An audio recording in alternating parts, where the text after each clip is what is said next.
On voyait que les Américains devaient marcher sur leur fierté et leurs principes. Une liberté de penser. Mais il le fait d'une façon particulièrement grossière et maladroite. Une force internationale. Et même, on va plus loin. Luc La Liberté. Nation Army, les White Stripes. Luc, pourquoi on parle de ça exactement? T'es rendu VJ? Ah, écoute, on dit que la musique adoucit les mœurs. Pourquoi pas y aller comme ça avec un vendredi, en musique? Donc, au-delà de la touche musicale, au-delà des White Stripes, souvent on commence notre segment tous les deux par qu'est-ce qu'il a fait encore? Qu'est-ce qu'il a fait? Jack Smith, Jack White, qui est bien sûr le meneur des White Stripes, et un des derniers artistes à être sorti publiquement aujourd'hui pour dire Monsieur Trump, vous n'avez pas les droits pour faire jouer notre musique. Et là, on en est à des dizaines. On les cumule, les groupes et les artistes de genres différents, puis souvent d'obédience très différents. Et ces gens-là disent à Donald Trump, on ne veut pas que vous fassiez jouer notre musique. Et s'il le faut, parce que ça a été le cas des White Stripes, s'il le faut, on va aller devant les tribunaux. On va vous poursuivre. Ce dont M. Trump, bien sûr, a l'habitude. C'est intéressant aussi qu'on joue cette chanson-là, parce que cette chanson-là, ceux qui la connaissent ou ceux qui l'écoutent depuis son origine, depuis l'écriture même du texte, c'est un peu contre la célébrité. C'est un peu ce qui se produit pour les White Stripes quand ils deviennent soudainement plus, entre guillemets, mainstream, qu'on les joue sur les réseaux publics. C'est un peu intéressant, mais à la fois paradoxal de dire, quand on regarde la genèse de ce texte ou de cette chanson, comment se fait-il que Donald Trump soit allé vers ça? Peut-être que Donald Trump a retenu, ou les républicains qui ont emprunté sans en demander l'autorisation cette chanson, peut-être qu'ils se souviennent qu'on a fait jouer aussi beaucoup au sein des équipes sportives. Donc, c'est les affrontements entre les équipes, c'est le combat pour la victoire. C'est peut-être ce côté-là qu'on a préféré du côté de l'équipe républicaine. Toujours est-il que, peu importe qu'on aime ou pas ces artistes qui viennent nous dire ou suggérer ce qu'on devrait faire ou ce qu'on devrait penser, certains font un peu dans le prêchi-prêcha, ils ont quand même le droit de demander à ce que leur texte ne soit pas utilisé par Donald Trump. OK, mettons, s'ils ne paient pas les droits, je peux comprendre qu'ils sont en maudit parce que tu n'as pas le droit de diffuser une musique sans payer les droits. Bon, mais selon moi, la façon dont je vois ça, tu n'es peut-être pas d'accord avec moi, Luc. Quand tu fais une toune, elle ne t'appartient plus, c'est-à-dire, elle appartient à tout le monde et chacun l'interprète à sa façon. Every Breath You Take, pour certains, c'est une chanson d'amour, alors que c'est une chanson d'un stalker.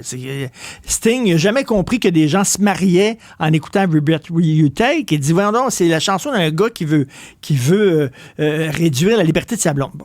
Mais la chanson, après ça, même chose avec Born in the USA, qui a été interprétée de façon différente. Elle t'appartient plus. Alors, même s'il y a des groupes avec lesquels tu n'es pas d'accord, qui utilisent ta chanson, ben c'est ça, une chanson. Elle a plusieurs vies, puis je sais pas, c'est comme ça que je vois ça, toi.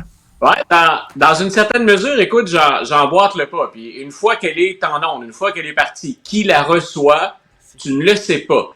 Puis il y a bien sûr le côté très terre à terre, très pragmatique, c'est plus il y en a qui l'écoutent, plus il y en a qui l'aiment, meilleur tes finances devraient se porter normalement, même si avec les plateformes maintenant, on sait que c'est pas toujours bien réparti. Par contre, tu référais, j'ai bien aimé ton exemple, parce que c'était un des premiers spectaculaires, ou en tout cas notoires. Il y en avait eu d'autres avant, mais celui-là avait fait beaucoup jaser. Quand Bruce Springsteen se plaint que Ronald Reagan fait jouer Born in the USA, c'est que Ronald Reagan, la façon dont il utilise la chanson à l'époque, il le fait comme étant un hymne patriotique, mais avec sa version, sa définition du patriotisme. Bruce Springsteen le fait, lui, on peut l'interpréter comme ça, mais le patriotisme, c'est la critique des élites. Il raconte, par exemple, son frère qui est allé combattre au Vietnam, il parle des vétérans, du sort qui les attend, du peu de soutien qu'on obtient au retour. Et là, Springsteen dit, je pense pas que M. Reagan, soit il a bien compris le texte, ou il est en train de dénaturer ce que je voulais en faire. Donc, je trouve ça légitime aussi de la part de l'artiste. Imaginons quelqu'un qui écrit, je sais pas, moi, sur les relations hommes-femmes, un texte qui est très engagé, Taylor Swift, Céline Dion, et qu'on entend M. Trump évoquer des choses comme celles qu'on a mentionnées en ondes hier sur comment Kamala Harris est arrivée au sommet, en effectuant ou en pratiquant des fellations. C'est un peu la version soft. Mais mettons, je sais pas, je suis plus au Springsteen, Ronald Reagan utilise ma chanson, j'envoie un communiqué, je fais une entrevue en disant je suis pas d'accord avec les idées de M. Trump, absolument pas. Il a le droit d'utiliser ma musique appartient à tout le monde. S'il paye les droits. Ben, je vous le dis, moi je suis pas d'accord avec les idées de M. Trump, je suis pas d'accord avec sa version de la chanson, et c'est tout. Et tu sais, je sais pas, de dire, t'as pas le droit, toi, pas le droit de chanter mes chansons, toi, t'as le droit de chanter ma chanson, mais toi, je t'aime pas parce que, mettons, un chanteur un peu de droite qui veut reprendre cette chanson-là, non, toi, je t'aime pas, t'es pas dans ma gang, toi, t'es dans ma gang. Voilà. La misère, ça. Il y a le volet légal des droits d'auteur. Si les droits d'auteur ont été accordés, ben ensuite, libre à l'artiste, effectivement, de se distancier de l'utilisation qu'on en fait. Personnellement, j'arrêterais là. J'aurais tendance à le faire comme toi. Mais toujours est-il que cette liste-là s'allonge. Ce que ça va faire, je pense, écoute, c'est un modeste avis, et je suis pas américain, et je ne vote pas aux États-Unis. Ça va être tout simplement de contribuer à la polarisation. Ceux qui sont dans le camp de Kamala Harris ou qui sont des fans des artistes concernés, très souvent, ils n'aiment déjà pas Donald Trump. Ceux qui sont pour Donald Trump ne vont pas être ébranlés parce que Jack White ou les White Stripes sont menacés de poursuivre Trump. Au contraire, on va les assimiler à ce qu'on prétend être un complot pour le tasser le 5 novembre 2024. Aujourd'hui, tout le monde applaudit la performance de Kamala Harris hier à CNN. Est-ce que tu es d'accord avec ces louanges, Luc? Non. Je pense et je m'explique. Je pense qu'on a livré la marchandise, mais qu'elle a... écoute, en termes de hockey, tiens, parce que malheureusement, il y a eu une triste nouvelle dans le monde du hockey pour les partisans de certaines équipes. Donc, Kamala Harris, hier, a joué la trappe. Elle a fermé le jeu. Faut se placer dans la tête des démocrates, de Kamala Harris et de Tim Walz. D'abord, on avait discuté tous les deux. Je continue de penser que c'était pas une bonne idée que Tim Walz soit là. Il n'a absolument rien apporté hier. Donc, ça, côté stratégique, je m'explique mal encore sa présence. Il y a, bien sûr, on a parlé beaucoup de la facture visuelle. Là, ça m'échappe. On a choisi un restaurant qui était très important pour la communauté afro-américaine. Ça, on le comprend, le lieu. Maintenant, la façon dont on a représenté Kamala Harris, c'est comme, si vous voulez pas la mettre en évidence, ou atténuer ce que projette habituellement Kamala Harris, qui a une présentation qui est très avantageuse, faites ça. Donc, ça, si on va sur le fond, les démocrates sont en avance. Mme Harris, les choses vont bien. Elle creuse l'écart dans les sondages nationaux et elle est légèrement, ça garantit absolument rien, mais elle est légèrement en avance dans les États pivots. Donc, la pression est sur Donald Trump au moment où on se parle.